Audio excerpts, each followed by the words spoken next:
Gloria, and I'm Sharina Kanoke. In today's World News headlines, death in Mexico bar shootout. Czechs stage massive anti-government protest. Libyan forces take control of Tripoli airport. GVTV News would like to say the views expressed on our news broadcast do not necessarily reflect the views of NCTV Digital Media Center. But before these stories, GVTV News would like to thank one of our underwriters who support your only visual video news media in Nevada County. That's right, it's us, GVTV News. Okay.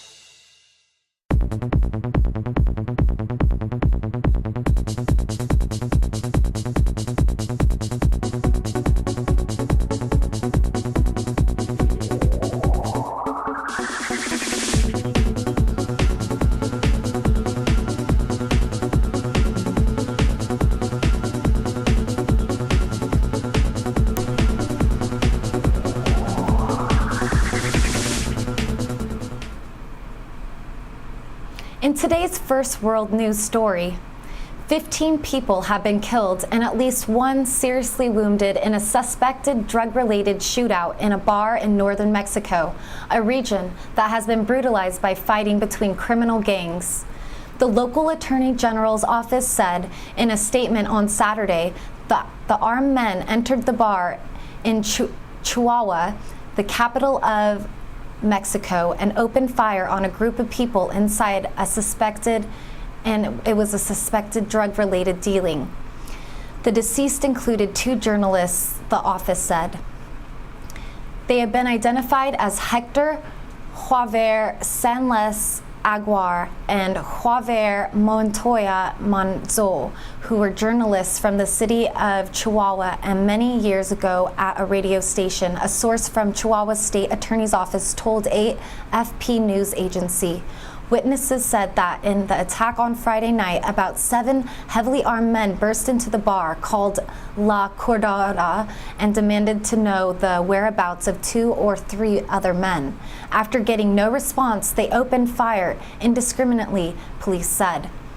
Chihuahua State Attorney's Office also said that 2 other people died in a separate bar attack in the city, bringing the death toll from Friday night to 17. The massacre followed a similar shooting February 4th when an armed group burst into another Chihuahua bar and opened fire, killing 9 people. They included 5 members of a band and a policewoman. Authorities have not yet established a motive for the attack on Friday night. Since 2008, Chihuahua, and in particular the city of Ciudad Juárez on the border of Texas, has been the area's worst hit by turf wars between drug cartel following the crackdown on gang Felipe Calderón, the Mexican president, launched soon after taking office in December 2006. The gang violence and clashes with security forces have killed more than 50,000 people in Mexico in the past 5 years. However, the number of murders has ceased somewhat in Chihuahua over the past year, with some courts suggesting the border state of Nuevo León has suffered more violence in the first months of 2012. Tens of thousands of Czechs have staged one of the biggest protests since the fall of communism, marching in Prague against spending cuts, tax rises, and corruption, and calling for the end of the central-right government already close to collapse. Police estimate that 80,000 to 90,000 workers, students, and pensioners snaked through the capital to rally in Wenceslas Square. Organizers put the total at 120,000. The demonstration against Prime Minister Peter Nakaza government in the third such trade union-led protests in 12 months against austerity measures and the turnout underscored rising public frustration after a series of corruption scandals.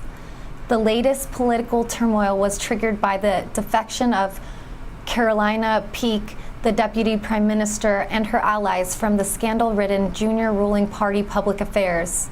An earlier election 2 years after the last vote would be likely to hand power to opposition Social Democrats, who have nearly 20 points polled led over NECA Civic Democrats. The Social Democrats have pledged to undo some of the government's reforms of the pensions, healthcare, and welfare sectors, and the tax companies and the rich to keep the budget under control. Public Affairs have been riven by underfighting the influence leader Vidit Bhattar and given 18-month suspension prison sentence this month for bribing party colleagues to stay local. A March survey by the Public Opinion Research Center found that people think official corruption is worst among political parties and in government ministries. The government survived another crisis earlier this month by agreeing to new hikes in sales and income tax, while spending worth $3 billion next year. With debates growing in Europe about how effective austerity measures are reviving debt-ridden economies, the Czechs are well placed with a state debt load about half EU average at 41.2% annual output.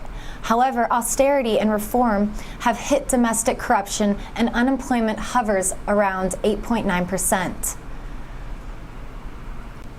The Libyan government has assumed control of the country's main international airport from fighters who have been providing security for months in the absence of an official force. The handover marked a step forward for Libya's new ruler as they tried to stamp their authority on the country and bring under their control by the various armed brigades that have helped topple longtime ruler Muammar Gaddafi. Fighters from the powerful Zitan militia took control of the airport, the country's main air hub, 8 months ago in the closing days of the last year's civil war. In recent months, the fighters have demanded that the government shoulder the responsibility of providing security at the airport and relieve them of their duty, or at least give them uniforms and employ them. The government promised last month to take over security of the airport, but negotiations broke down. On Friday, uniformed government troops took control of the airport, and the former rebels fired celebratory gunfire shots into the air to mark the occasion. Colonel Haddad, a defense ministry official, said he would be heading a group of soldiers that would provide the security for the airport and a 15-mile radius around it. These guys with me are former rebels who have joined the interrogation program by the defense ministry and have been trained, Haddad said, referring to an effort by the government to encourage former rebels to hand over their weapons in exchange for jobs. Meanwhile, the government said it was continuing to build its case against Saif al-Islam, Gaddafi's son, gathering witnesses and documents as it seeks to persuade the International Criminal Court, ICC, to allow for a local trial. The ICC issued an arrest warrant for Saif last year after prosecutors accused him and others of involvement in killing of protesters during the revolt that eventually toppled his father, who ruled for 42 years. The Hague-based court called on Libya to hand Saif over to Tripoli as he insisted that he would be tried in his home country after capture in southern desert in November. Luis Ocampo, the ICC chief prosecutor, traveled to Libya this week as a part of ICC investigations to investigate the crime in Libya's war, the National Transitional Council and chief prosecutor. Tripoli is to outline its cease to the ICC on April 30th as to why it should put Saif on trial. Libya has the right to try him on the soil. He was arrested there. Several human rights groups have questioned whether the Libyan justice system can meet the standards of international law, and the interim national government struggles to impose its authorities on a myriad of armed groups. In the southern east of the country, clashes putting tribesmen against a peacekeeping brigade left 2 people dead and 4 others wounded, according to local sources. In February, clashes pitting Tobu against Zawai tribesmen in Kufu cost more than 100 lives and displaced half the population, according to the UN figures. Libya's army intervened by sending a brigade of former rebel fighters to uphold a hard-won ceasefire between the 2 camps. That's it for the World News today, and now we would like to thank one of our underwriters who supports your only visual video news media in Nevada County. That's right, it's us, GVTV News. Soundcheck Music Center, the rock and roll connection. We have guitars, amps, drum equipment, sound accessories, lessons, and repairs. We are located at 671 Maltman Drive, Grass Valley. 530-272-7236, open 7 days a week. No one needs anyone, they don't even just pretend. Jonah's in America. I'm afraid of Americans. I'm afraid of the world. I'm afraid I can't help it. I'm afraid I can't. I'm afraid of Americans. I'm afraid of the world. I'm afraid I can't help it. That's right, it's time for our police blotter. And the pictures in the blotter are not from these actual events, but used for visual aid only. Grass Valley Police Department, Tuesday. 8:13 a.m., a caller from McCourtney Road and Thoroughbred Loop reported road rage. 8:42 a.m., a woman from Sierra College Drive reported being shot at with an airsoft or pellet gun while walking on Monday. 9:06 a.m., a caller from the 300 block of East Main Street reported a man crawling out of a window. He could not be located. The man was contacted later and advised to get his things and move on. 9:48 a.m., a caller from Bennett Street reported juveniles using apartments and crashes pads. 11:44 a.m., a caller from Eureka and 2nd Street reported a vehicle hit a fence with no medical attention needed. 1:24 p.m., a caller from the 100 block of Gleason Way reported the theft of a purse from a parking lot. 1:42 p.m., a caller from Neal Street reported someone tried to lever back the door of a business opened and caused a lot of damage. 2:01 p.m., a man from the 100 block Neal Street reported a man tried to hit his vehicle. The suspect reported the caller had been taking his picture. 7:06 p.m., a caller from the 200 block of Hill Street reported 2 different solicitors without business cards, possibly casing the residence. 8:47 p.m., a man from the 100 block Celestia Drive reported a woman broke into a residence and took a laptop, a sofa, and a TV. It was a civil issue. 9:30 p.m., a caller from West McKnight Way reported a break-in of a vehicle. 10:12 p.m., a man from the 1000 block of Plaza Drive reported he backed into a vehicle in the parking lot and the passenger pulled him out of his vehicle and assaulted him. The passenger was still at the scene and was arrested on suspicion of being drunk in public and resisting arrest. The driver was located later and arrested on suspicion of driving under the influence, driving on a suspended license, and violating probation. 10:36 p.m., a woman from the 800 block of Morgan Ranch Drive reported missing items. 11 p.m., a woman from the 500 block of Packard Drive reported hearing someone jump into a fence in her yard, hit her portable pool, and run around the side of the building. No one was located. 11:21 p.m., a caller from Cherry Lane reported 2 people got out of the vehicle and possibly stole bottles before leaving. Nevada County Sheriff's Office, Tuesday, 95 calls for service. 9:49 a.m., a woman from the 1000 block of Ville Place reported she was punched in the face. She was arrested on an out-of-county warrant. 1:50 p.m., a caller from Fergerly Road reported fraud. 7:06 p.m., a caller from Torrey Pines Drive reported the theft of a chainsaw several days ago. 7:59 p.m., a man from Highway 49 and Streeter Road reported taking a vial of pills from his friends, and now he is being prevented from leaving. 10:25 p.m., a caller from Banner Mountain locked out reporting hearing 2 to 4 shots. No one was located. 10:42 p.m., a woman from Cooper Road reported a person trying to hit her and kill her. She called back to report lots of drugs at a residence on Wet Hill Road Wednesday. 2:18 a.m., a man from Ridge Road reported a person hit him and then left on foot. 5:11 a.m., a woman from California Street reported her whole system is impacting her heart and soul, and she was suffering and did not know what to do. She then asked if the dispatcher was warm. Nevada City Police Department, Tuesday, 17 calls for service. 4:02 p.m., a caller reported a possible vehicle theft.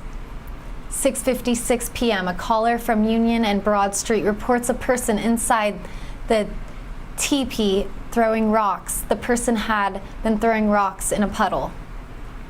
9:15 p.m., a woman from Calvary Street reported a man came after her and told her he was going to blow her off her head.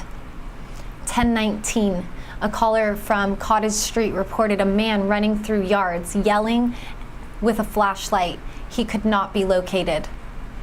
10:48 p.m., a woman from Cottage Street reported a residential burglary. Wednesday. 1:43 a.m., a caller from Park Avenue reported someone tried to get through a back door and then fled. 7:01 a.m., a caller from Argyle Way reported plants have been ripped out of the planter boxes. That's it for the police blotter today, and now we would like to thank one of our underwriters who supports your only visual news media in Nevada County. That's right, it's us, GVTV News. Christopher's Old World Deli and Catering Company has brought its delicious food and service downtown Grass Valley. Like desserts? They got 'em. You like international style lunches? They got 'em. Christopher's Deli and Catering for parties, get-togethers, weddings, or whatever. Open 7 days a week.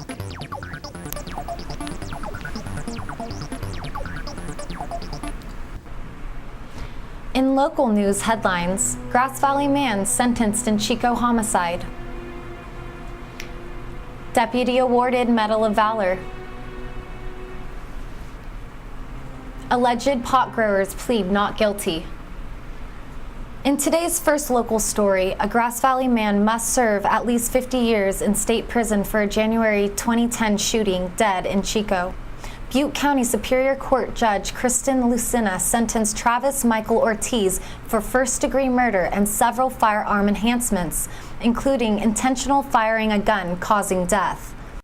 On March 23rd, a jury convicted Ortiz for the January 2nd, 2010 death of A.B. Sky Abrahaman. Lucina noted that Ortiz was ineligible for probation, but she said he would have denied it anyway. She said Ortiz shot the victim in the head in front of the victim's girlfriend and the couple's child before fleeing. While a member of the public spoke on behalf of Abraham's family, neither of the prosecution nor defense made exclusive statements during the sentencing. There was heavy security during the sentencing. Ortiz had been transferred earlier to Sacramento State Prison on April 2nd after the jail reported several incidents involving the defendant, including 2 attacks in March. Under the life sentence, Ortiz will be eligible for parole after 50 years. He was given credit for already serving 2.28 years in custody. In a story written by Liz Keller of the Union, Nevada County Sheriff Sergeant Ray Kress was singled out Friday for exceptional behavior in handling a hostage situation last fall. But after he received his Medal of Valor, Kress was quick to downplay his own actions by commenting his entire team's effort. "The memory of that incident will always be with me," Kress said, adding that while the victim's haunting screams will fade from his mind with time, he will always remember the courageous actions of those around him. "Each member put themselves in harm's way," he said. "It was very proud of those who stood beside me that day." Kress was the member of the sheriff's special enforcement detail who fired a shot that killed John Arthur Salazar, 53, as he held his girlfriend hostage at knife point during an hour-long standoff on September 24, 2011. He was awarded the Medal of Valor for saving the woman's life, while the Special Enforcement Detail team members received a sheriff's recommendation and the Critical Incident Negotiation team members received a sheriff's unit citation. Salers was shot after deputy reported that a physical domestic dispute at his residence in the 2000 block of Wolf Road. Deputies forcibly entered the house and found Salazar standing at the top of the stairs with his arms around the neck of his fiancée with a knife to her throat. Salazar told the deputies if they advanced any further, he would kill her, then went into the bedroom and barricaded the door. He then rejected several attempts by negotiators to communicate by phone. After deputies became concerned that the woman's life was in danger, SED team members gained entry to the bedroom to find Salazar using the woman as a shield in his lap and with a knife to her throat. During the ceremony Friday, Royal told the audience that the team members executed their mission without hesitation or regard for their own lives. "I'm so proud and so fortunate," he said. "It speaks well of Nevada County." Sergeant Guy Selleck also was honored for 15 years of service on the SED team, retrieving a plaque that recognized him as a warrior, leader, and mentor. He was one of the original members, said Lieutenant Steve Tripp. He has been an instrumental part of the team. Under Sheriff Joe Salazar, who was serving in the position since March, was officially sworn in Friday.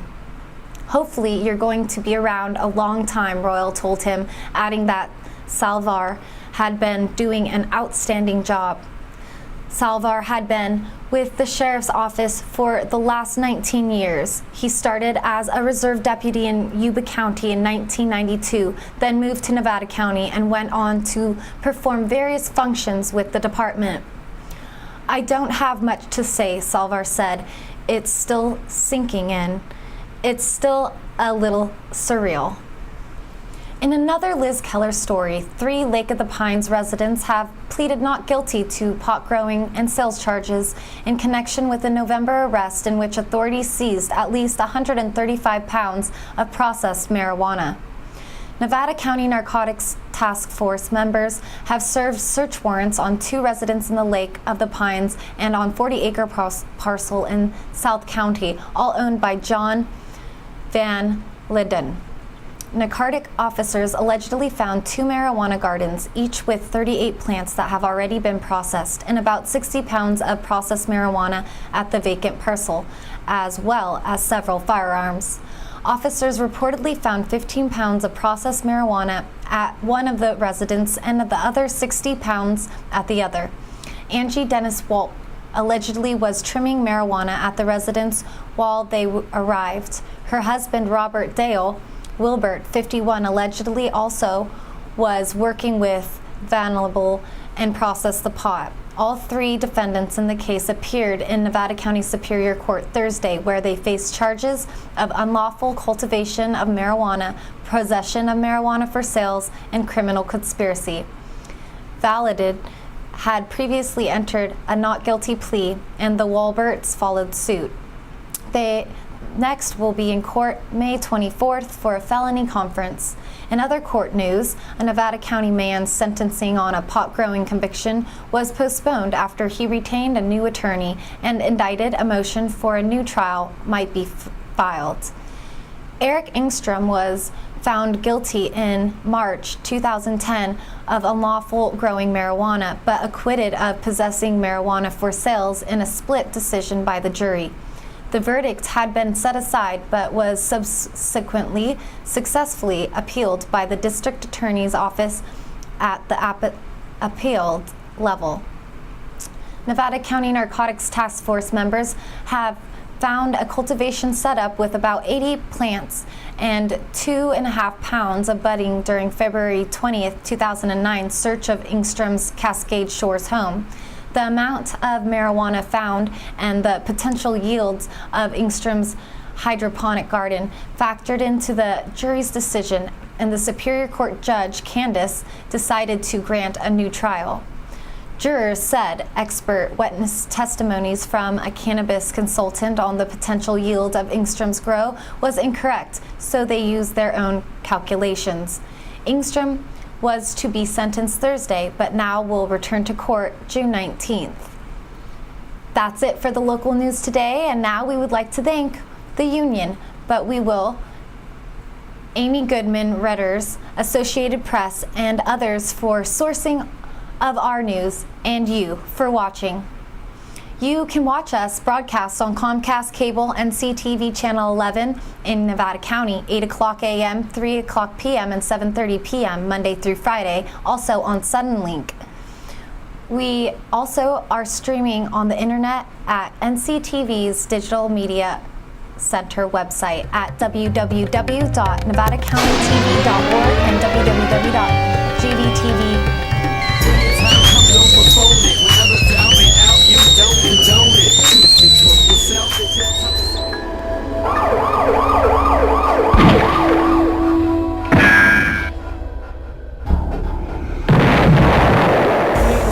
When did you say so? Was little place better for my face and the chain? Don't hear a beat.